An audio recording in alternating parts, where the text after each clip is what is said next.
Alright, here today with another flashlight review. This is of the Fenix PD20. It is a great little light for everyday carry. It's super small. Here it is in my hand. It's about 3.1 inches in length, 0.78 inches in diameter, or for our friends on the metric system, 78.5 millimeters by 22.2 millimeters. 39 grams without the battery, or about 2.2 ounces. Very light for everyday carry. It's constructed of a durable aircraft grade aluminum, has a premium Type 3 hard anodized anti-abrasive finish, has this rhomboid knurling here both on the back and up on the head. Makes it a little bit easier for grabbing onto it and not slipping out of your hand. Front here has an ultra clear glass with anti-reflective coating, has an IPX8 rating, help protect it in the weather. Starting at the back, looking at some of the features and the design of it, it has the tail cap here. It's a forward click design, it's a reverse click design, meaning that as you press it in and then you let go, and that's when the light comes on, as opposed to a forward click design where you push it forward and the light comes on. This is the reverse click, which tends to be not really usually the forward clicks are more of a tactical design. The reverse clicks a little better for everyday use. The tail cap here is recessed a little bit in between these two raised areas, and that does allow you to tail stand it. It's just a hint wobbly, but not bad. Don't mind it. If you're putting it on a flat surface, it's not going to be a problem. Moving forward, it has the pocket clip here. It's a very nicely designed pocket clip. On their website, the pocket clip is black. I've had this light maybe a month or two, and this pocket clip is more of a gunmetal. I'm not sure if the newer design ones are black or not, but either way, not a big deal. There are two flat surfaces, or several flat surfaces on the side here. And what that does is right here, the pocket clip will rest along this flat surface. And on the other side, there's this flat surface here. And those help prevent it from rolling, which is a nice feature. The pocket clip can move if you want to move it off that flat surface, and then can kind of lock back in place over it. So that'll hold it in place there. Unscrew the cap here.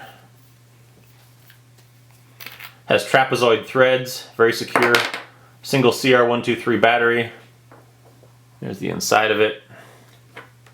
It does have the reverse circuitry protection, so you won't short the thing out. Nice secure fit when closing it. Up in the front here, this is the R2 version. I'll get into that in a minute. They now have the R5 version out, and I'll cover the differences with that.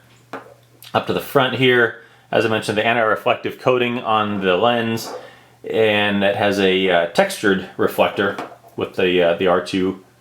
I think it's an XPE R2 LED in there.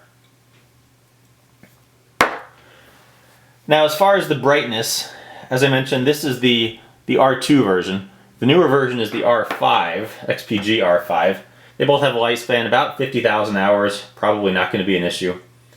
They say that they throw about 102 meters. I'm not sure how well that works in practicality. At the end of the video, I'll show you some comparisons with it, shining it down about 75 feet, and it works very well at that distance. As far as going 100 meters, I'm not sure, maybe.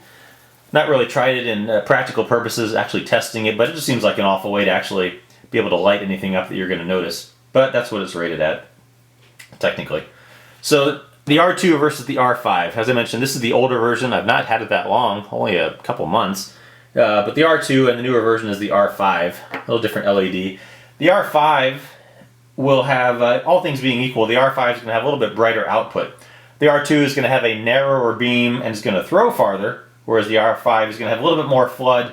You may lose about 25% of that throw, depending on the reflector, but the upside of that, or the other improvement on that, is that you're going to have some more flood and light the area around you a lot better. So it kind of depends on what purpose you're looking for the light for. This is Fenix. They recently kind of redid all their ratings, and they're now on the same standardized system that everyone else uses, which makes it a lot easier for comparing the brightness between one light and another between different brands. And I'm thinking that maybe when I got this, they hadn't really regulated that yet. And this light, I want to say when I got it, was rated at 190 lumens. The new version is rated at 180. probably this may have been a little bit overrated at 190, and the 180 R5 version may actually be brighter than this.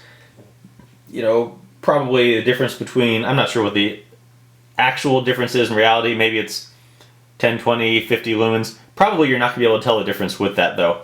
I have a Surefire backup here, which is rated at 112 lumens.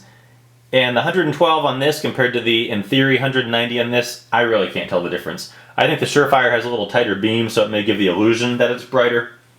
But, you know, that type of difference in the lumens, can't really tell the difference. Burn time, this has different modes. This has 4 levels of brightness, a low of 9 lumens, a high of 180.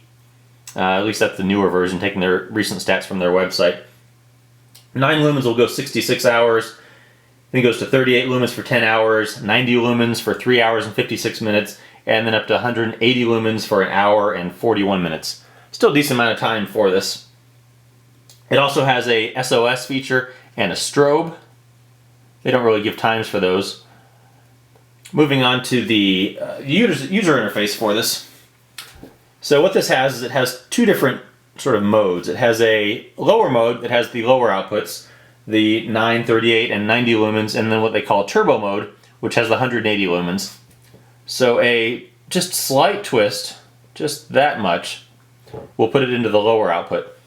Click it on, 9 lumens, and then you can half press through them, 9, 38, and 90, and then you can flash it again, or press it again, and it will go into the SOS mode. There's that, and then again half pressing we'll go back to the 9 lumens. If you just twist the cap here, tighten it all the way, just that little bit of turn, it goes into the 180 lumens, into the turbo mode, and then a half press will put it into the strobe, if you can pick that up on the video. Again, half press will go back and forth between them, and then just a half press will go back into the lower mode, and then it turns off. So pretty versatile user interface. It's not really a tactical light, again with it being a reverse click design, not really tactical, but if you want to have it set up so you can use it in a semi-tactical version where you have it in the brightest output, you just leave it tightened, and then when you click it on, it'll come onto that 180 lumens. It can work out well for that. If you want to use it for more everyday purposes where the lower output of 9 lumens would be plenty, just leave it slightly loosened and you'll get that lower 9 lumen output on from the beginning. So nice user interface. I actually do like it. Some of their newer models, like this PD31, actually not the PD31, the TK15 actually has a side click button here, similar to this this ITP.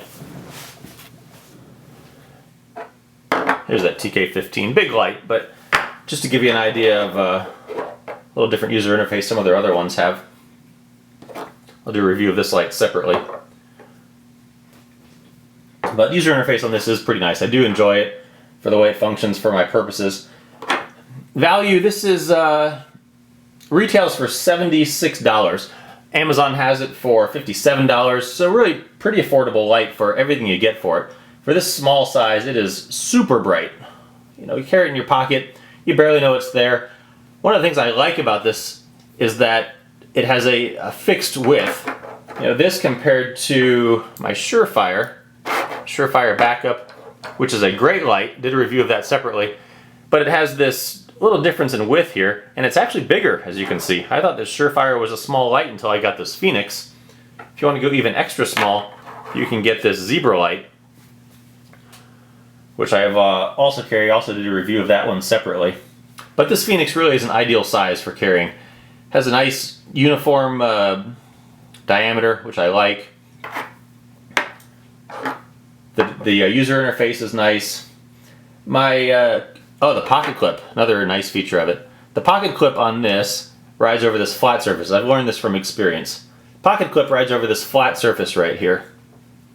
And where I've discovered this to be very useful, it's also not super tight. So it comes out fairly easy.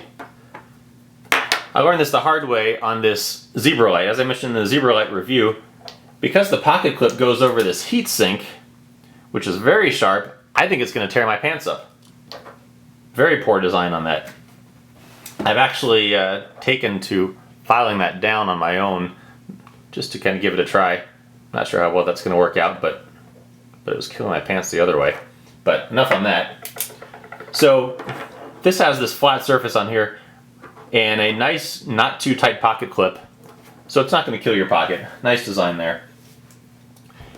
The other area that I think could be improved on this is the low output. It has a low output of 9 lumens, which is actually a lot brighter than I thought it would have been before I got into all this flashlight stuff. 9 lumens is surprisingly bright for simple things like walking around the house at night, where, you know, this zebra light does 0.4 lumens, and that is plenty bright compared to this 9 lumens. Decent difference. Throw one more in there. Here's a 5 lumen Surefire backup. A little hard to tell with the lights on here, but just to give you an idea. Oops. So, the point being that 9 lumens is pretty bright for everyday low light purposes, non-tactical purposes. One of the things I use this for is for carrying around at the hospital, shining in people's eyes and mouths. 9 lumens is okay for a mouth, but you shine in people's eyes and they are apparently not very happy with it. That's where the 0.4 lumens and even 5 lumens on the Surefire is not bad.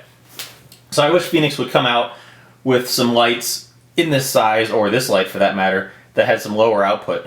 There's a 4.7s, the 4.7s 123 I believe, has a around 1 lumen output I believe, and I'm contemplating getting that. But it's about the same size of this, probably about the same price, but I do love this light. Just wish it had a lower output. Other than that, I don't really have any big complaints about it. It'd be great if it was a forward click design, but you know, that's not really the purpose of this light. It's not really a tactical type light, so I can't fault it for that. If you want to forward click, this Surefire does have the forward click design. But, you know, again, a little bit bigger, a little bit more, twice the price. So really no complaints about this Fenix in general. It's a great light for what it is. I enjoy carrying it. I carry it every day. It's probably the light I carry the most out of all the small lights that I have. And so can't recommend it enough. I will go ahead and go outside and do some beam comparisons with it so you can get an idea of that compared to some of the other lights. But it's amazingly bright. Alright, here for beam comparison.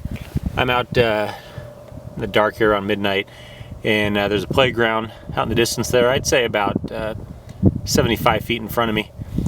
For comparisons, first I have the old standard, the 2D D-cell mag light. That's at about 10-15 feet in front of me. See if I can focus it all the way. And there it is out there on that playground, if you can see it. Just barely kind of lights it up. Very narrow beam. Now comparing that to the PD20 on full brightness, there it is right in front of me. There it is on that playground. Lights it up pretty well. I don't know if you can see it on the camera, but in person here, that whole playground is lit up.